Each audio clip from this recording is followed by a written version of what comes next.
Right behind me is Lake Mendota. The city of Madison is between the two lakes, between Lake Monona and Lake Mendota.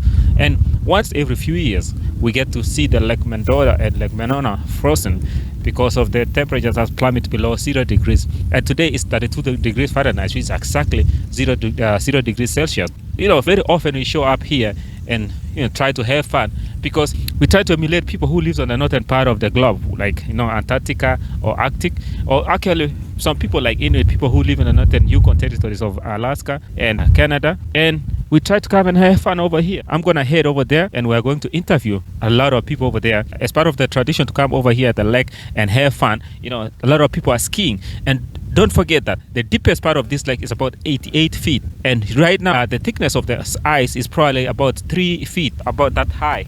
2.5 feet is that. In order for you to have fun, you have to walk on top of the lake, you have to take a risk.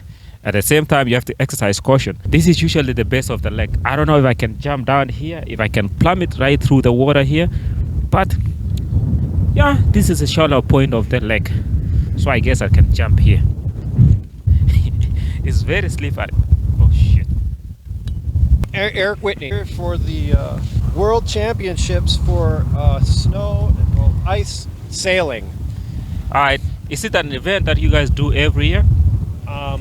This is the first year I've ever raced any form of ice racing. Yes. But I think there is a World Championship held every year, and it alternates between the United States and Yes. Europe somewhere.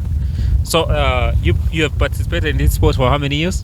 Well, I've been snow kiting for 10, 11 years. How many countries have you gone so far? For kiting? Yeah. Well, this is the first time I ever competed. Okay, maybe you get out of I've also passion. kited in Sweden. I went over there, visited a friend there, and got to go kiting there on a lake by Umeå in Yeah. Sweden. And then I've come back to Minnesota and kited in Minnesota. I'm in Alaska. I'm in Bethel, Alaska, which Yeah. is it's a river delta area, and it's a flat terrain, generally flat. Yes. And that's where I kite most of the time. So tell us the rule of thumb in this sport. Like, how do you know how deep the lake is, or how safe is it? How do you know if it's safe? It cannot, crack and it can sink. Well, if you fall in and you're swimming around, that means the ice is not very good. But I study the ice all from the day it starts getting cold. I see where it's starting to freeze. I come out and I check it. And So how do you check? Do you drill or?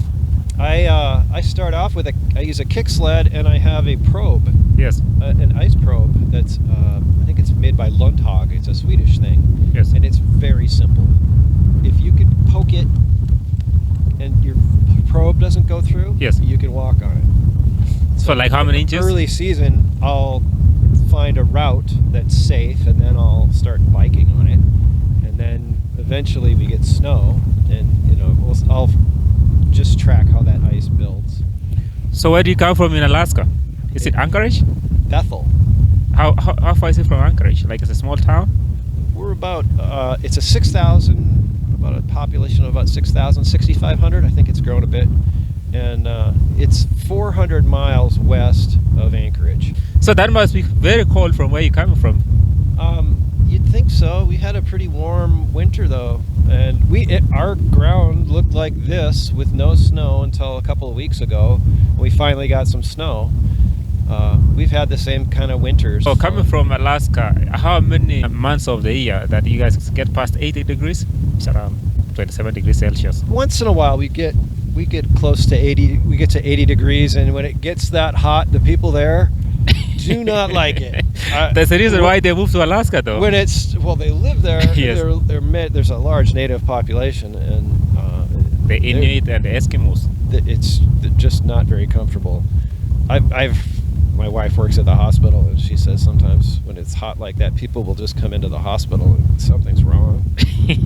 That's interesting, because someone from Texas, when it's like even 60 degrees, they are running their heaters in the houses, and you guys talk about probably below zero. What was your position in this sport? Do you rack points, or how do you win the race? I mean, this event? Oh, I don't win this race. This is the first time I've ever competed, My buddy Tom was coming. He reps these kites. Yes. It's part of his business to rep Okay. these kites and the ozone. Oh, this is a And kite. we- This is not a parachute, right? This is a kite. It's a inflatable, or not an inflatable, but a. Do you mind if can you step on it so you can show us a Well, little I've bit? kind of got it packed up right now. Your shoes. What's the name of your shoes? Does it have to have like a clip? No, I don't have any cleats on these, so what I'm going to do is going to clip into my skis, and you got to check out these skis. Oh yeah. They That's are- interesting. Quite awesome. These are 238 centimeter downhill skis. And they've got a special tip, that blue part on them, Yes.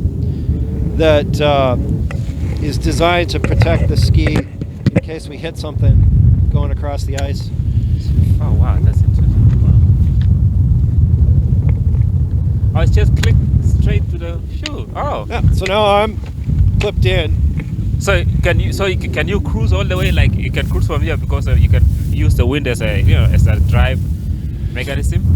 Yeah, once I have the kite up, I'm able to cover a lot of ground real quick. I think, I don't know, my high speed is probably about 45, maybe 50 Miles an hour. Yeah. I'd have to check my Strava. Wow. The real competitors have a special GPS device that records their top speed over a 10-second period, and I'm not that sophisticated. You go over there against the wind, right? And then come along with the wind towards that position with a kite, like a parachute or a kite, so it's got a You can push. go upwind, downwind, crosswind. You can, just like a sailboat. All right, I appreciate your time, and we hope to see you in future. We have going to have this post again over here. I'll see you in future. Appreciate it. As you have all seen, the event was a very successful one, and I'm very thrilled right now because I couldn't imagine that I can stand on top of 80 feet deep lake like this and without drowning. Let's go and enjoy and talk to other people about this event. I'm going to turn the camera and show you guys how big this lake is. This is called Lake Mendota. It's more than, I don't know how many thousands square mile. In order for you to drive around, you have to have a lot of traction. You have to put the chains on top of that. How you doing, sir? You want to tell us what's all this about? Yeah, this week we had the World Ice Skating and Ice Sailing Competition, and what it is like it's an alternative sport that uses kites. We call them wings or windsurfing sails to sail on ice or snow. This year was on ice because we had no snow. So people from all over the world came, mostly cold countries like Finland, Sweden, Estonia, Canada, and the other parts of the United States to come and compete really for the Road Championship. There's probably 6 or 7 competitors from Estonia that are here this year. How cold is it right now? Right now, I think it's probably 25 degrees Fahrenheit, but the wind is quite strong. Unless you're very well protected, I have mittens, and I actually have little hand warmers. The ice, they measure it every day for safety precautions, and right now they're saying 14 inches, and the minimum safety is about 3, but at 14 you could drive a truck, and Like a semi truck? yes, Like with how many pounds? Like how many tons? that I don't know, but you can it holds quite a bit of weight. So for a small car, I can just drive right now easily. Oh, easily, yes, yeah. How long you been doing? So I just help them run the races, and I have friends who race, so I'm here mostly to help because it's a little crazy sport, It's not for everyone, including myself. So it's a lot more fun to watch than, you really have to enjoy physical and mental pain. I can tell. I've been here for quite about like 30 minutes, but I'm feeling like I've been here forever. Exactly. The cold really takes the energy out of you, and it's hard to dress because when they're racing, they're really expending a lot of energy, and then when you stop racing, then you get really cold really fast. To go fast, you have to really put a lot of energy into it, especially like the legs, because like you're holding all of that weight from the kites, and from that it's translating to your body and through your legs. Yeah. So That's interesting. What's the name of the sport again? it's called ice kiting or snow kiting. Yeah. you're not allowed to use the parachute? Oh. It has to be kite strictly? Well, they're called kites, but they're like modern parachutes, right? But if you just use a parachute, all you could do is go downwind. So these are designed so that you can actually sail into the wind and away from the wind. You know, because otherwise you would start in one end of the lake and then up in the other, and that's about it. So they're actually able to sail into the wind, like a modern sailboat. You can sail into the wind and then away from the wind. Did you have to do this for traction? The chains? It's a common setup that they use chains when there's ice on the lake. But you're not scared that it's gonna break the ice? No, the ice, in fact, like you can see, we've been driving all week here, and you don't really see much, right? I mean, as far as like...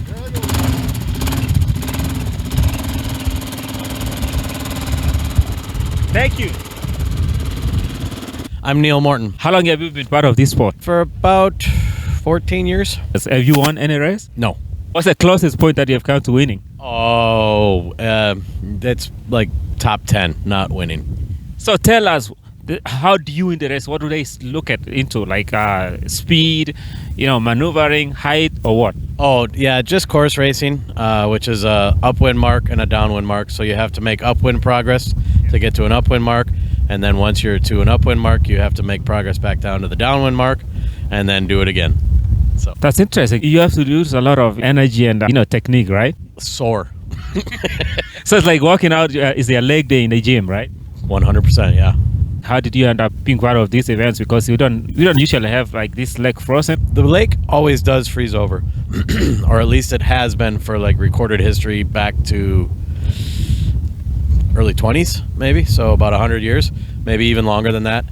It's whether it stays thick enough, long enough for people to go out and safely. Where I learned it is actually through a club through the university, Hoofer Sailing Club. So that's where I learned to do it, and then I basically just started competing a little bit here and there, and then when this event came to Madison, Wisconsin, it was a no-brainer. Yes. It's in your backyard. You literally have to do it. So I was happy. It was a good week. Had fun, but sore. Need to train more. The more you bring it down, the more you have resistance, right? Like, how long have you been training for this? Like, I wasn't in the competition. I just okay. Fun. You're gonna show us, right? My name's Mike, and this is called winging. People do it with boards, foils, skates, anything with wheels. You can do it. You can do it with all kinds of stuff. So what you do is like you go all the way against the wind, the farthest you can, and then use the wind to drag you down here. Or what? It's just like sailing. You can sail if the wind's coming from this way. You can sail this way. Just like a sailboat. Just by zigzagging back and forth. We're gonna watch you do that. See. Wow, look at that. That's interesting. It's awesome. Oh man. So you can do that as much as you can, right? And then it's gonna come back here. See that? Wow.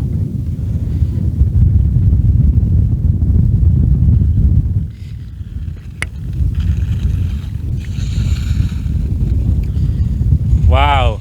Oh, you told me you just learned this one like 3 days ago, right? Yeah, but I ice skate and I know how to fly a kite, so it's not... So we're gonna go home because it's getting chilly right now. I am freezing right now. I've been out here for about 2 hours and I didn't have dress up for this weather, but I want to do a demonstration for you guys. I want to do something that you guys cannot comprehend, especially in Kenya. Initially, summertime and fall and spring, this lake is this high.